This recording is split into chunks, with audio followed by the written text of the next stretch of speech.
ತಿಳಿದು ಮಾತಾಡ್ದಂಗೆ ಮಾತಾಡ. ನನಗೆ ಸಣ್ಣ ಹುಡುಗನ. ಜೆಡಿಎಸ್ ಇಂದ ಬಿಟ್ಟು ಕಾಂಗ್ರೆಸ್ ಬಂದ್ರು, ಏನೇನೋ ಮಾತಾಡ್ತಾರೆ. ಈಗ ವೆಂಕಟೇಶ್ ಅವ್ರನ್ನೇ ಆಯ್ಕೆ ಮಾಡ್ಲಿಕ್ಕೆ ಹೊಟ್ಟೆ ಊರಿಗೆ ಮಾತಾಡ್ತಾರೆ, ಅದು ಇದು ಏನೇನೋ ಮಾತಾಡ್ತಾರೆ.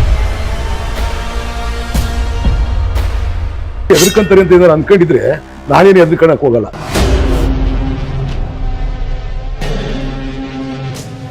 ಈಗ ಇದೇ ವಿಚಾರ ಸರ್, ಈಗ ನೀವು ಜೆಡಿಎಸ್ ಇಂದ ಬಿಟ್ಟು ಕಾಂಗ್ರೆಸ್ಗೆ ಬಂದ್ರಿ. ಕಾಂಗ್ರೆಸ್ಗೆ ಬರುವಂತ ಸಂದರ್ಭದಲ್ಲಿ ಅಂದ್ರೆ ಮಾಜಿ ಸಚಿವರು ನೀವು, ಕಾಂಗ್ರೆಸ್ ಅಧಿಕಾರ ಬಂದಂತ ಸಂದರ್ಭದಲ್ಲಿ ನಿಮ್ಗೂ ಕೂಡ ಸಚಿವ ಸ್ಥಾನ ಸಿಗ್ಬೋದು ಜಿಲ್ಲೆಯಿಂದ ಅನ್ನುವಂತ ಒಂದು ನಿರೀಕ್ಷೆಗಳು ಅಭಿಮಾನಿಗಳಲ್ಲಿ ಕೂಡ ಇತ್ತು. ಜೆಡಿಎಸ್ ಬಿಟ್ಟಿರೋ ತಪ್ಪಾಯ್ತು ಅನ್ನುವಂತ ಚರ್ಚೆಗಳು ಕೂಡ ಶುರುವಾಗಿರುವಂತ. ನಾನು JDS ಬಿಟ್ಟಿದ್ದು ತಪ್ಪಾಯ್ತು ಸರಿಯಾಯ್ತು ಅಂತಕ್ಕಂಥ ವಿಶ್ಲೇಷಣೆ ಮಾಡ್ಲಿಕ್ಕೆ ಹೋಗಲ್ಲ. ನಾನು ಸರಿನೋ ತಪ್ಪೋ, ನನಗೆ JDS ನಲ್ಲಿ ನಮ್ಮ ಮುಖಂಡರಿಗೂ ನನಗೂ ಭಿನ್ನಾಭಿಪ್ರಾಯ ಬಂತು. ಏನಕ್ಕೆ ಬಂತು ಅನ್ನೋದು ಅವ್ರಿಗೂ ಗೊತ್ತೈತೆ, ನನಗೂ ಗೊತ್ತೈತೆ, ಅವ್ರಿಗೂ ಗೊತ್ತೈತೆ.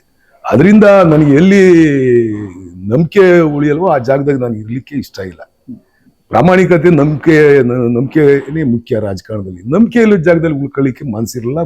JDS ಬಿಟ್ಟೆ ಕಾಂಗ್ರೆಸ್ಗೆ ಬಂದೆ. ನಾನೇನು ಸಚಿವ ಸ್ಥಾನ ಕೇಳಿರಲಿಲ್ಲ, ನಾನೇನು ಈ ಚೇರ್ಮನ್ಸ್ನೂ ಕೊಡಿ ಅಂತ ಕೇಳಿರಲಿಲ್ಲ. ನಾನು DK ಅವ್ರ ಮನೆಗೆ ಹೋಗ್ಬಿಟ್ಟು ಬೇಡ ನನಗೆ ಯಾರಿಗಾನ ಕಾರ್ಯಕರ್ತರಿಗೆ ಕೊಡಿ ಅಂತ ಹೇಳಿ ಬಂದಿದ್ದೆ. ಮಾಡಿದೀವಿ ಇರೋಗಪ್ಪ ಅಂತ ಅಂದ್ರು. ಅದಕ್ಕೆ ಈಗಿದ್ದೀನಿ ಅಷ್ಟೇ. ಅದನ್ನ ಬಿಟ್ಬಿಟ್ಟು ನನಗೆ ಯಾವ ಪಕ್ಷದ ವಿರುದ್ಧನೇ ಆಗ್ಲಿ, ನಾಯಕರ ವಿರುದ್ಧನೇ ಆಗ್ಲಿ, ಯಾವುದೇ ರಾಷ್ಟ್ರೀಯ ನಾಯಕರು ಇರ್ಬೋದು, ರಾಜ್ಯ ನಾಯಕರ ವಿರುದ್ಧ ಇರ್ಬೋದು, ಜಿಲ್ಲಾ ನಾಯಕರ ವಿರುದ್ಧ ಇರ್ಬೋದು, ನಂದು ಯಾವುದೇ ಅಸಮಾಧಾನ ಇಲ್ಲ.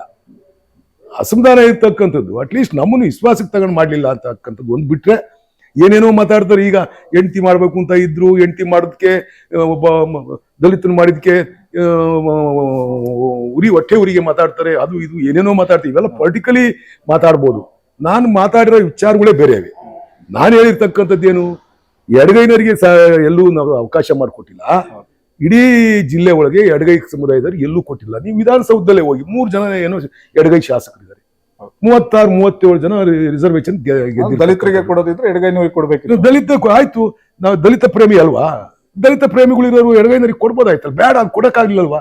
ನಾನು ಎತ್ತಿರ್ತಕ್ಕಂಥದ್ದೇನು, ಈಗ ನಾಮಿನೇಷನ್ ಮಾಡಿ ಇಲ್ಲಿ ವೆಂಕಟೇಶ್ ಅವ್ರನ್ನ ಅಧ್ಯಕ್ಷರು ಮಾಡಿವ್ರೆ. ನಾನು ಇದನ್ನೇ DCC ಬ್ಯಾಂಕಲ್ಲೂ ಇದೇ ನಾಮಿನೇಷನ್ ಮಾಡಿ ಅಂತ ಹೇಳಿದ್ದೀನಿ. ತಾಕತ್ತಿದ್ರೆ ಗೆದ್ದು ಬಂದು ಆಗ್ಲಿ ಅಂತ ದಲಿತ ವರ್ಗಕ್ಕೆ ತಾಕತ್ತಿದ್ರೆ ಅವರು ಇದ್ರಲ್ಲೇ ಗೆದ್ದಿರೋರು, ವಿಧಾನಸೌಧಗೆ ಗೆದ್ದು ಎಲೆಕ್ಷನ್. ಅವ್ರು ಪಾಪ ತಾಕತ್ತಿಲ್ಲ ಅಂದಿದ್ಕೆ ತಾನೇ ನಾಮಿನಿ ಮಾಡಿ ಅಂತ ಹೇಳಿರೋದು ಅಲ್ವಾ? ಅಲ್ಲಲ್ಲ, ನಿಮಗೆ ಒಂದು ಚಾಲೆಂಜ್ ಬರುತ್ತೆ ಸರ್, ತಾಕತ್ತಿದ್ರೆ DCC ಚುನಾವಣೆಯಲ್ಲಿ ಸ್ಪರ್ಧಿಸಿ ಗೆಲ್ಲಿ ಅನ್ನುವಂತ. ಸರ್, ನಾನು DCC ಚುನಾವಣೆಗೂ ಗೆದ್ದೋಗಿದ್ದೀನಿ. DCC ಚುನಾವಣೆಗೂ ನಾನು ಗೆದ್ದಿರ್ತಕ್ಕಂಥವ್ನೇ, ನಾನೇನು ಸೋತಿಲ್ಲ. DCC ಚುನಾವಣೆಗೂ ಒಂದ್ಸರಿ ನಿಂತು ಗೆದ್ದೋಗಿರ್ತಕ್ಕಂಥವ್ನೇ, ನಾನೇನು ಅಲ್ಲೇನು ಸೋತಿರ್ಲಿಲ್ಲ. ನನಗೆ ತಿರ್ಗಾ ಅಲ್ಲಿರ್ತಕ್ಕಂಥ ವಾತಾವರಣ ನೋಡಿ ಅಲ್ಲಿ ಇರ್ಲಿಕ್ಕೆ, ನೆಕ್ಸ್ಟ್ ಕಂಟೆಸ್ಟ್ ಮಾಡ್ಲಿಕ್ಕೆ ಇಷ್ಟ ಆಗ್ಲಿಲ್ಲ. ಬೇರೆ ನನ್ನ ಸ್ನೇಹಿತ ನಿಂತ್ಕೊಂತ ಬಿಟ್ಟಿದ್ದೀವಿ ಅಷ್ಟೇ. ನನಗೆ ಎಲೆಕ್ಷನ್ ಜನ, ಈ ಪ್ರಜಾಪ್ರಭುತ್ವ ವ್ಯವಸ್ಥೆಯಲ್ಲಿ ಜನ ನೋಡ್ತಾ ಇರ್ತಾರೆ, ಜನ ಮಾನ್ಯತೆ ಕೊಡೋದು, ಜನ ಹೆಂಗೆ ತೀರ್ಮಾನ ಮಾಡ್ತಾರೋ ಹಂಗ ಆಗುತ್ತೆ. ಸರ್, ಈಗ ವಾಸಣ್ಣವರು ತಮ್ಮ ಪತ್ನಿಯನ್ನ KMF ಅಂದ್ರೆ ತುಮೂಲ್ ಚುನಾವಣೆಗೆ ನಿಲ್ಲಿಸ್ತಾ ಇದ್ದಂಗೆ ಅವರು ಅಧ್ಯಕ್ಷ ಸ್ಥಾನಕ್ಕೆ ಒಂದು ಗುರಿ ಇಟ್ಟು ಈ ಒಂದು ಅಭ್ಯರ್ಥಿನ ಕಣಕ್ಕಿಳಿಸಿದ್ದಾರೆ. ಅವ್ರನ್ನ ಮಾಡ್ಲೇಬೇಕು ಅಂತ ಹೇಳಿ ಅವರು ಪಣ ತೊಟ್ಟಿದ್ದಾರೆ ಅನ್ನೋ. ಇಲ್ಲ, ನಾನು ಸ್ಪಷ್ಟವಾಗಿ ರಾಜಣ್ಣ ಅವ್ರ ಮನೆಗೆ ಹೋಗಿ ಕೇಳಿ ಹಾಕಿಸ್ತೀನಿ ಅಂತ, ಯಾರು ಕ್ಯಾಂಡಿಡೇಟ್ ಇಲ್ಲ, ಹಿಂಗ ಆಗ್ತಾ ಇದೀವಿ ಅಂತ ಹೇಳಿ, ನಾನು ಮುಂದೆ ಅಧ್ಯಕ್ಷರಿಂದ ಕ್ಲೈಮ್ ಮಾಡಲ್ಲ ಅಂತಲೂ ಅವ್ರಿಗೆ ಹೇಳಿ ಬಂದಿರ್ತಕ್ಕಂಥದ್ದು.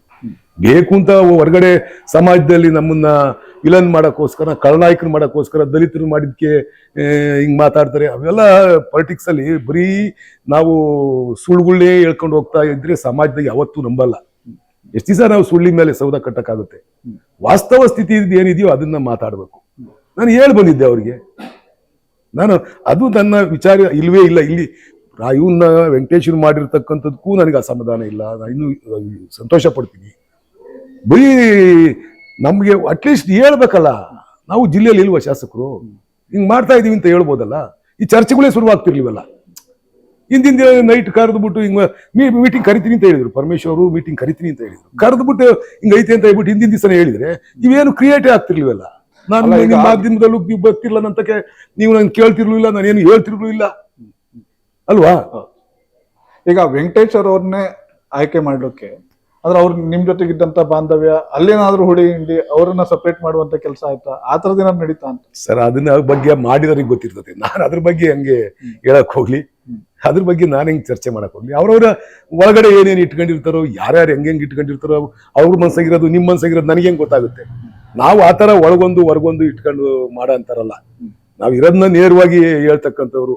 ಅದು ತಗೊಳೋದು ಬಿಡೋದು ಅದು ಯಾವ ರೀತಿ ತಗೊಂತಾರೋ ಅದು ಅವ್ರಿಗೆ ಸೇರಿದ್ದಂಥದ್ದು. ಆಮೇಲೆ ಅದರಿಂದ ಏನೋ ಆಗ್ಬಿಡುತ್ತೆ ಅಂತ ಹೇಳ್ಬಿಟ್ಟು ಭಯವೂ ನಮ್ಗೇನಿಲ್ಲ. ನಾವು ಯಾವ್ದು ಏನಾಗುತ್ತೋ ಅದನ್ನ ಫೇಸ್ ಮಾಡಕ್ಕೆ ಇರೋದು ಬಿಟ್ರೆ, ನನ್ನ ರಾಜಕೀಯ ಜೀವನದಲ್ಲೂ ಅಲ್ಲಿಂದ ಇಲ್ಲಿವರೆಗೂ ಕೂಡ ನಾನು ಅದೇ ತರ ಹೇಳ್ಕೊಂಡ್ ಬಂದಿರ್ತಕ್ಕಂಥದ್ದು. ನಾನು ಅಧಿಕಾರ ಸಿಗುತ್ತೆ, ಅಧಿಕಾರಕ್ಕೋಸ್ಕರ ಇನ್ನೊಬ್ಬ ಮನೆ ಬಾಗ್ಲಿಗೆ ಹೋಗೋದು, ಇನ್ನೊಬ್ಬ ಕೇಳ್ಕೊಳ್ಳೋದು, ಅಧಿಕಾರಕ್ಕೋಸ್ಕರ ಬೆಗ್ ಮಾಡ್ಕೊಂಡು ಹೋಗೋದು, ಇವೆಲ್ಲ ನನ್ನ ಜೈಮಾನದಾಗ ಇಲ್ವೇ ಇಲ್ಲ. ಅಧಿಕಾರ ಸಿಕ್ಕಿದ್ರೆ ಅಧಿಕಾರ ಸಾರ್ವಜನಿಕ ಸೇವೆ ಮಾಡ್ತೀವಿ, ಸಿಗ್ಲಿಲ್ಲ ಅಂತಂದ್ರೆ ಜನ ಏನ್ ಆಶೀರ್ವಾದ ಮಾಡೋರು ಆ ಹುದ್ದೆಲೆ ನಾವು ಕೆಲಸ ಮಾಡ್ತಕ್ಕಂಥದ್ದು ಮಾಡ್ತೀವಿ. ಸರಿ, ಅದನ್ನ ಬಿಟ್ಬಿಟ್ಟು ಇನ್ನು ಬಿಚ್ಚಿಕ್ತೀನಿ, ತೆರೆದಿಕ್ತೀನಿ, ಇವೆಲ್ಲಕ್ಕೂ ಎದ್ರಕಂತಾರೆ ಅಂತ ಏನಾರು ಅನ್ಕೊಂಡಿದ್ರೆ ನಾನೇನು ಎದ್ರಕಣಕ್ ಹೋಗಲ್ಲ. ನಾನು 5 ಚುನಾವಣೆ ಎದುರಿಸಿರೋನು. ನಾನು ಕಾಂಗ್ರೆಸ್ಗೆ ಬಂತು, ಇದೇ ಫಸ್ಟ್ ಚುನಾವಣೆ ನಾನು ಎದುರಿಸಿರೋದು. ಜನತಾದಳದಾಗಿದ್ದ ನಾನು. ಯಾರ್ಯಾರು ಸಹಾಯ ಏನೇನು ಮಾಡೋರು ಅಂತ ನನಗೆಲ್ಲ ಗೊತ್ತೈತೆ. ನಾನೇ ಸಣ್ಣ ಹುಡುಗನ, ಚೈಲ್ಡ್ ಮಾತಾಡ್ದಂಗೆ ಮಾತಾಡಕ್ಕೆ.